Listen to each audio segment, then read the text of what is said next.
Good morning, everyone. Governor, good morning. Hyatt is very interested in expanding its presence in the Caribbean, and in particular in St. Thomas. And we are very excited about being a part of and exploring this opportunity with Mandahl Bay programs, and we look forward to that opportunity. We are represented in two locations currently in the Caribbean, Trinidad and in Aruba, and we are under constructing properties in the Bahamas and St. Kitts. So we're very excited about this project and being a part of it and exploring the opportunities in the future.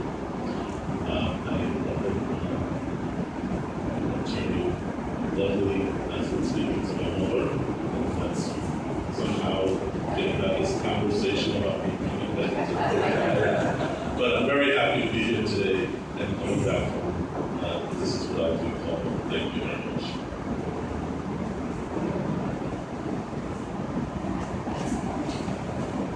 Thank you, Attorney Dudley, Mr. Blaha, Commissioner Hodge, and also Mr. George.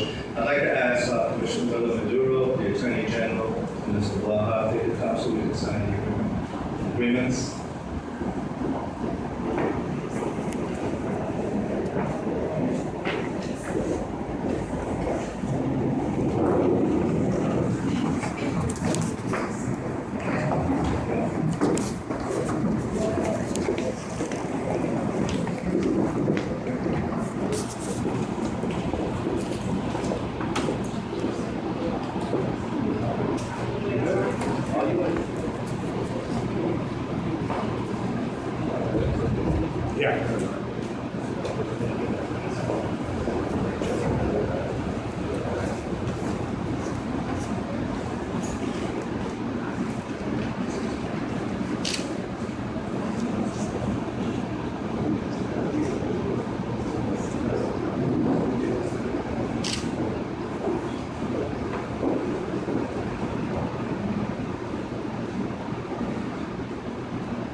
to open it up if there's any questions from the press.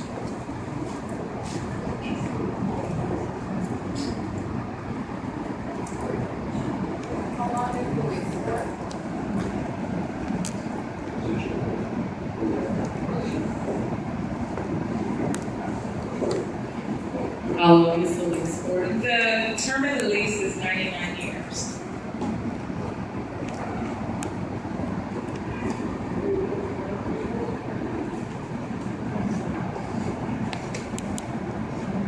Do you guys have to go through any CZM or DPNR permit process? Yes, the lease agreement provides that the developer is going to go through all the compliances that are required within the territory, which starts with the Senate process after we sign today, and then at the point where they have an executed lease agreement and development agreement, they will apply for all their permit processes and go through a CZM process. Good morning, Jason St. Cornelius. The question that I have has to do with current development of hotel properties in the territory overall. I know that Margaritaville is in development stage down in Smith Bay now. When you look at the overall picture right now of all hotel developments, destination development, what does it look like with Port Mandahl and an Inn? I think and that's you bring up a good point. I think what we've got to put in context is that this is the first new hotel construction development project in 20 years, new. And while the investment in the Wyndham Margaritaville is tremendous, and we foster that, that is a major renovation of the existing project, which follows the project investment that was done by Marriott several years ago. So the properties are being reinvested, but what attracts us to this project, the fact that it's going through the environmental regulatory process that's required, is the fact that it's a new hotel construction project. And when you consider the importance of hotel and resort development within the Caribbean, particularly over the last couple of years, as more islands and some of our friendly competitors have come towards branded hotels, it is important for us to look at the products that we have to be just as competitive. And over the last several months, as Mr. George mentioned, with Hyatt, the number of properties they have in Puerto Rico, what they're doing in the Bahamas, we also need to keep in context that Antigua just has a new project that's going. Trinidad has mentioned, St. Lucia has mentioned a new project. So what we're finally doing is getting the Virgin Islands to a position where we will be as competitive, because over the last 10 years and 20 years, we've actually seen our hotel stock, accommodation stock, either go down or be stable. Now is the chance for us to begin to grow it back and grow it in a way where we're just not renovating it, we're also adding employment. James Brown, PSOs. Is a 99-year lease a common thing? Is there a precedence for this? And the second question, just to clarify, are you partnering with Mahogany One, or are you buying Mahogany? I'll take the first one on the 99 lease agreement for longer than 99 years. So yes, it is common. We do 99-year leases when we have extensive developments such as this one. As you know, the government offers its property at a reduced rate to spark and encourage the development and grow the jobs in the community. So affording a 99-year lease gives the developer the opportunity to recoup some of the investment as well as invest and develop the government's properties. Yes, as I mentioned in my remarks, we affiliate of TCI is actually closing on the golf course today, funding it. So by dinner time this evening, we will be the proud new owners. Come out to dinner tonight so we can get some good revenue started. But yes, we're closing on it today. One final question, sir. What are the prospects for hotel development on the island of St. Croix? Let me just clarify one point that is important. That the question of a 99-year lease, the original lease was also 99 years. So actually, this time, what we have done is that one, they are going through the environmental and regulatory process. There's a the requirement that the investment be done within a certain period of time, all keeping in mind that the 99 units is there before, but the requirement for investment has been tightened to where we begin to see a return on that in a short period of time. With respect to your question on St. Croix, as a result of a number of instruments that have been put in place under the Hotel Development Act, the contingent lease agreement, we are still supportive of the projects on St. Croix. I've written to U.S. senators supporting these projects. We've contacted the EPA, and I met recently with a lender for one of the projects on St. Croix to see if we can spur that project on. So we're looking at the comprehensive development of both this project on St. Thomas and being as supportive as we can possibly be for the hotel projects that are taking place on St. Croix. Supplemented, of course, as I mentioned, by hopefully the Melvin Evans Highway project, the Paul D. Joseph project, which we've gone out for a bond this year, and all to spur that activity.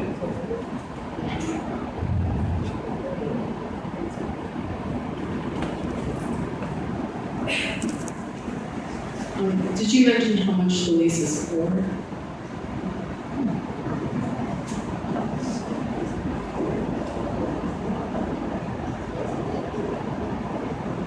The initial lease agreement, the 1965 agreement, was for $500 per annum. This lease agreement is for $12,000 per annum, $1,000 a month, and it is based on the investment that the developer is making. There's also going to be a cesium fee that's attributed to this project for the wetlands that are going to be developed as well for the port. How much is that fee?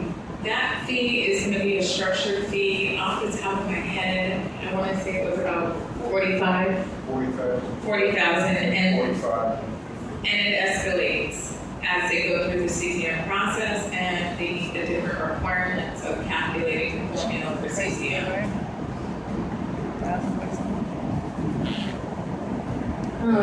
What will be the process in terms of public hearings, and comment from the public?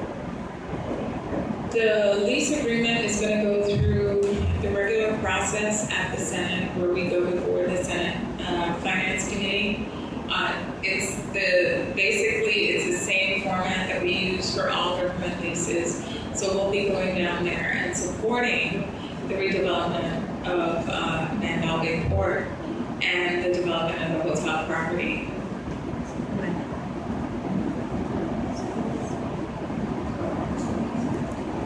I think it's important to mention that whatever the regulatory process is required as part of the CZM process will be adhered to. We'll have a public hearing, possibility of the Corps of Engineers. So the regular construction project, every project will be adhered to by this group that they look at the process. So there's nothing that indicates that process whatsoever. Public input, review, comment, all part of the process.